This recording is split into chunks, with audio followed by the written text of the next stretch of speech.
यहाँ कहानी है। बारिश में गरीब आशा जामुन वाली पहाड़ी पर बसे एक गांव में भयंकर बारिश में जामुन बेच रही थी। जामुन ले लो, बढ़िया ताज़ा जामुन ले लो। तभी कुछ लोग उसके पास आए। अरे बिटिया, जरा 2 किलो जामुन दे दो।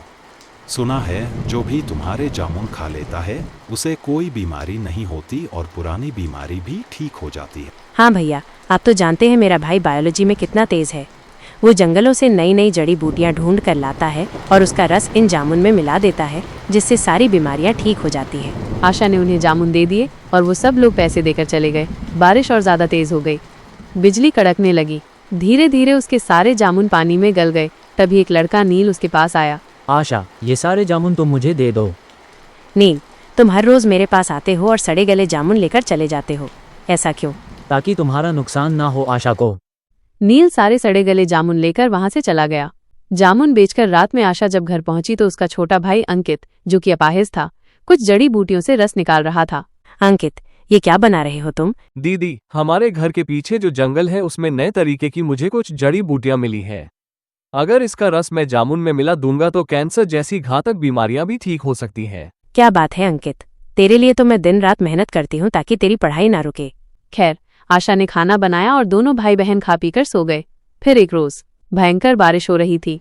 नील, आज मैं जानना चाहती हूँ, तुम हर रोज इतने सारे सड़े गले जामुन क्यों लेकर जाते हो? तुम तो अनाथ हो, तुम्हारा कोई परिवार भी नहीं है। आशा, तुम इतना जोर दे रही हो तो बता ही देता हूँ। मैं तुम्हें बहुत पसंद करता हूँ, इसीलिए मैं तुम्हारा नुकसान होते देख नहीं सकता। उन दोनों की बातें दूर से उस गांव के ठाकुर साहब का लड़का करण सुन रहा था।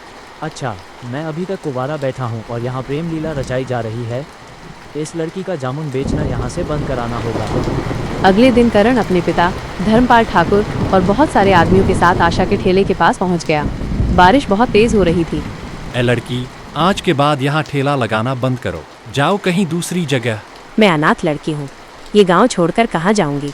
देख लड़की, मेरे बेटे ने जितना बोला है उतना कर। तभी बारिश में भीगते हुए गांव वाले भी वहां पहुंच गए। देखिए ठाकुर साहब, हम सब आपकी बहुत इज्जत करते हैं, इसीलिए हम आपसे प्रार्थना करते हैं कि इस लड़की को यहाँ से मत निकालिए।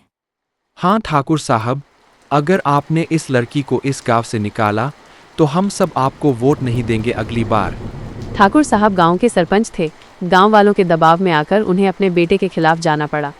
ठीक है आशा, हम तुम्हें इस गांव से नहीं निकालेंगे। चल करण, फालतू की बातें किया करता है नालायक। गांव वालों, आपका बहुत बहुत धन्यवाद। अगर ठाकुर साहब मुझे इस गांव से निकाल देते तो मैं और मेरा भाई भीख मांगते। चिंता मत करो बेटी, हमारे होते हुए तुम्हारी जामुन की दुकान कोई नहीं हटा सकता। तो ऐसे ही दिन बीत रहे थे। फिर एक रोज गांव में एक अनाउंसमेंट हुआ। आशा, ठाकुर साहब, उनका बेटा करण और बाकी गांव वाले मौजूद थे। भयंकर बारिश हो रही थी। गांव वालों, जैसा कि आप जानते हैं कि हमारे गांव में हर साल एक ऐसा मेला लगता है जिसमें जिस भी स्टॉल पर सबसे ज्यादा बिक्री होती है उसे शहर भेजा जाता है। 1 हफ्ते बाद वही मेला फिर से लगने वाला है। मेले की बात सुनकर सारे लोग खुश हो गए। रात में अंकित ने आशा से कहा, दीदी, मुझे पक्का यकीन है कि इस बार मेले में सबसे ज्यादा लोग आपके जामुन खरीदेंगे।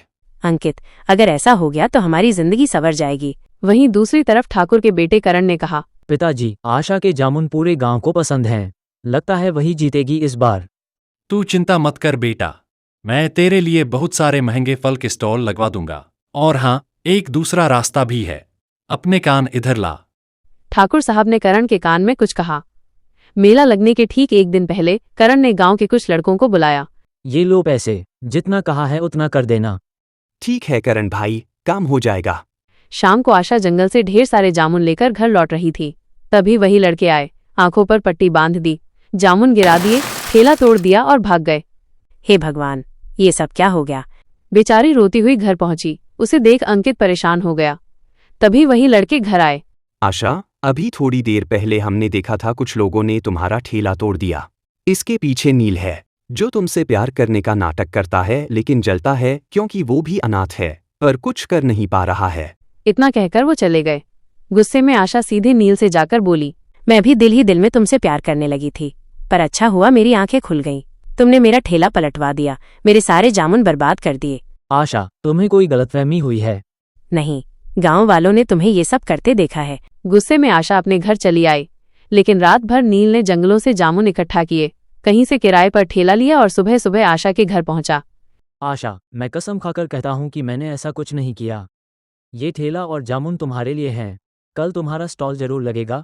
इतना कहकर नील चला गया। अंकित बोला, दीदी, मुझे नहीं लगता नील भैया ने ऐसा किया होगा।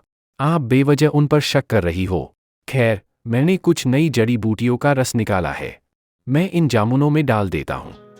अगले दिन मेले में करण के कई महंगे स्टॉल लगे हुए थे। वहीं आशा ने भी अपना ठेला लगा लिया। करण दंग रह गया। ये क्या? इसका ठेला तो मैंने तुड़वाया था, इसने स्टॉल कैसे लगा लिया? लेकिन जैसे ही गांव वालों की नजर आशा के ठेले पर पड़ी, सब वहीं दौड़ गए। क्या बात है बिटिया, हमें तुम्हारा ही इंतजार था।